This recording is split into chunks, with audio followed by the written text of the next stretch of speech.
श्री शिवाय नमस्तुभ्यम। दोस्तों आज चतुर्थी का व्रत है। दोस्तों इस चतुर्थी को बिल्कुल मत छूना। आज हम आपको एक ऐसा उपाय बताने वाले हैं जो कि अगर आप लोग इस गणेश चतुर्थी व्रत के दिन कर लेते हैं या विनायक चतुर्थी व्रत के दिन कर लेते हैं तो निश्चित ही आज जिस कामना से इस उपाय को कर रहे होंगे आपकी वह कामना ज़रूर पूरी होगी।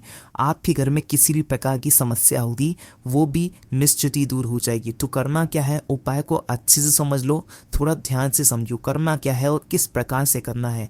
दोस्तों इस उपाय के लिए सबसे पहले आपको 9 शमी पत्र लेना है। शमी का पेड़ कैसा होता है जिसमें छोटी छोटी पत्तियां लगी हुई होती हैं। अब इस उपाय के लिए शमी पत्र कैसे तोड़ना है वो और सुन लीजिए आप लोग। आपको एक छोटी सी पत्ती नहीं तोड़ना है, एक जो शमी के पेड़ में जो एक बेलाल होगी छोटी छोटी पत्ती की वो पूरी बेलाल तोड़ना है, तो वो आपका एक शमी पत्र माना जाएगा। उसी प्रकार से आपको पूरे 9 शमी पत्र तोड़ना है, ठीक है। ये पेड़ आपको कहीं पर मिल जाएगा, किसी से पूछ लीजिएगा मिल जाएगा, और अगर नहीं मिलता है तो आप कहीं से भी इसे लेकर आ जाइएगा। 9 शमी पत्र आपको लाना है। 9 शमी पत्र लाने के बाद घर पर एक आटे का दीपक तैयार करें, उसमें गोर बाकी लगाएं और घी डाल लें। बस तैयार करके मंदिर ले जाकर जाना है आपको। और अगर आपका मन है मिट्टी का दीपक तो नया मिट्टी का दीपक ले लीजिए, उसमें गोर बाकी रखिए और घी डाल दीजिए। ये 9 शमी पत्र और एक घी का दीपक तैयार करके शिव जी के मंदिर पहुंच जाइए। आज के दिन किसी भी समय चले जाइए, सुबह से लेकर शाम के बीच में किसी भी समय जाइए, किसी भी समय से उपाय रूपीजिए, कोई दिक्कत नहीं है, ठीक है।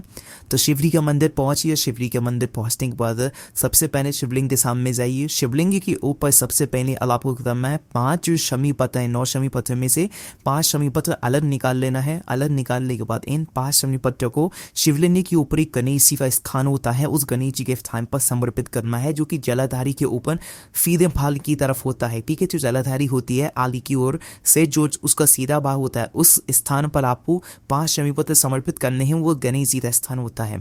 5 शमी पत्र समर्पित करने के बाद 3 शमी पत्र निकाल लीजिए। 3 शमी पत्र निकालने के बाद जो शिवलिंग होगी, शिवलिंग के ऊपर आपको उन 3 शमी पत्रों को समर्पित करना है।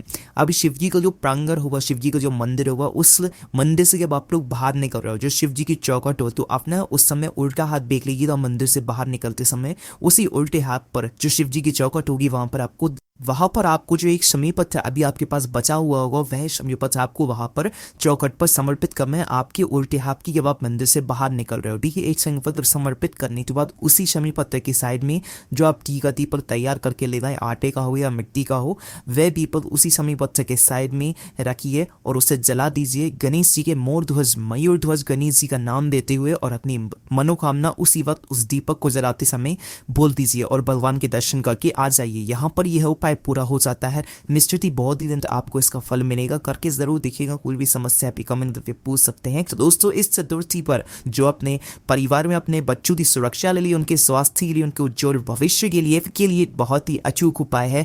अगर वह लोग इस उपाय को परपी हैं तो निश्चित ही उन्हें बहुत अचूक फल इससे देखने को मिलेगा। खुद श्री पंडित प्रदीप मिश्रा जी ने अपनी श्री महापुराण कथा में बताया है।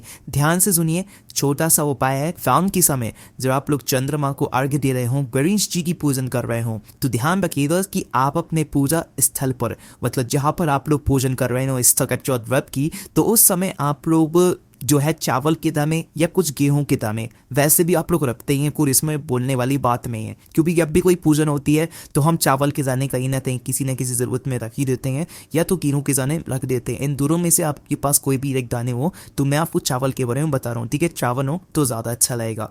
तो आपको करना क्या है, आपको पहली बात तो भगवान के सामने जब आप पूजन करने से पहले आपको जो है थोड़े बहुत चावल रख देना है। आप किसी भी कार्य में जो है चावल को रख रहे हैं तो वहाँ पर रख दीजिए, ठीक है।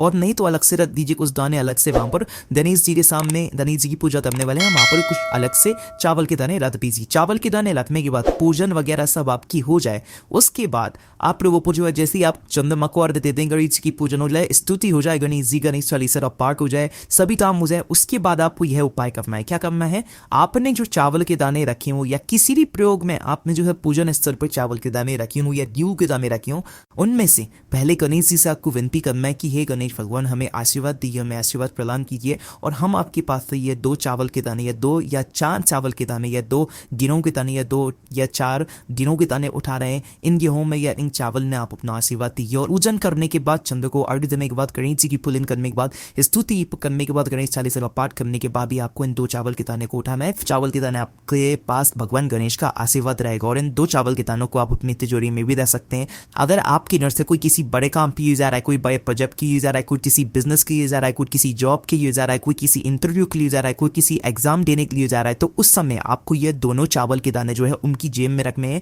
या उनकी पॉकेट में, उनकी पर्स में रख देना। उनके साथ जो है ये 2 या 4 चावल के दाने या जो आपने गेहूं के दाने उठाए वे आपको इनके साथ ही भेजने। इस यह जो है गणेश जी का आशीर्वाद उनके साथ ही रहेगा। और यह उपाय सिर्फ घर के लोगों के लिए ही लागू होता है। जैसे कि आप किसी की अम्मी है तो आप अपने घर के लोगों को ही जो है यह 2 चावल के दाने दें और किसी को आपको बाहर के लोगों को नहीं देना, ये काम नहीं करेगा। कि जिस उपाय को हमें जरूर बताइए, क्या आप लोगों का भाग्य भी सो चुका है? आपके साथ कुछ भी अच्छा नहीं होता है, आपको लगता है कि भगवान भोलेनाथ आपकी नहीं सुनते हैं, आपके ऊपर आपकी कृपा नहीं बरसाते हैं, तो दोस्तों आपको पंडित प्रदीप मिश्रा जी द्वारा बताया गया है यह अचूक उपाय जरूर करना चाहिए। इस उपाय को करने से आपका सोया हुआ भाग्य तारों की तरह चमक जाएगा। कुछ पंडित प्रदीप मिश्रा जी ने इस बात को कहा है। तो इस उपाय ने आपको करना क्या है, ध्यान से सुनिए। यह उपाय आप लोग किसी भी दिन कर सकते हैं, किसी विशेष दिन करेंगे तो और अच्छी बात है। सुबह भी कर सकते हैं, शाम को भी कर सकते हैं, किसी भी समय इस उपाय को कर सकते हैं। बहुत ही बड़ा उपाय है, करके जरूर देखिएगा और इसका फल भी हमें जरूर बताइएगा। दोस्तों इस उपाय को करने के लिए बस आपको एक बेल पत्र की जरूरत पड़ेगी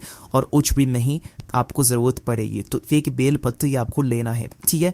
एक बेल पत्ती की जो बीच वाली जो पत्ती होगी उस बीच वाली पत्ती पर आपको लाल चंदन का एक टीका लगाना है।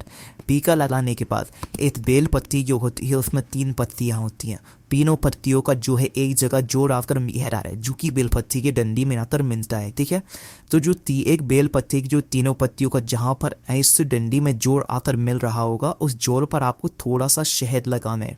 थोड़ा सा शहद लगाने के बाद अब आपको इस बेल पत्ती को शिवलिंग के ऊपर समर्पित करना है। उल्टा करके डंडी का मुख जो है वो आपकी ओर होना चाहिए। जब आप लोग इस बेल पत्ती को शिवलिंग के ऊपर समर्पित कर दें तो भगवान से हाथ जोड़ के अपनी मनोकामना बोलते हैं कि भगवान हमारा भाग्य चमका दीजिए, हमारी यह मनोकामना है या यह समस्या है इसको आप दूर कर दीजिए और हमारा भाग्य आपके आशीर्वाद से चमका दीजिए। मतलब बेल पत्तियों को समर्पित करने के बाद आपको भगवान से अपनी मनोकामना बोल देना है, ठीक है। करना कुछ नहीं है, बस एक बेल पत्ती की बीच वाली पत्ती पर लाल चंदन लगाना है और बेल पत्ती की जो तीनों पत्ती वो जहां पर जोड़ आकर मिल रहा होगा उस बेल पत्ती की डंडी में उस जगह पर थोड़ा सा शहद लगाना है और शिवलिंग के ऊपर उल्टा करके समर्पित कर देना है। ऐसे बेल पत्ती समर्पित करते हैं, डंडी का मुख अपनी तरफ होना चाहिए। उसके बाद अपनी मनोकामना भगवान शिव से बोल दीजिए जिस मनोकामना के लिए आप यह उपाय कर रहे होंगे। दोस्तों इस उपाय को करने में आपको कोई भी समस्या आती हो तो आप हमसे कमेंट करके पूछ सकते हैं। ओम नमः शिवाय, जय भोलेनाथ, श्री शिवाय नमस्तुभ्यम।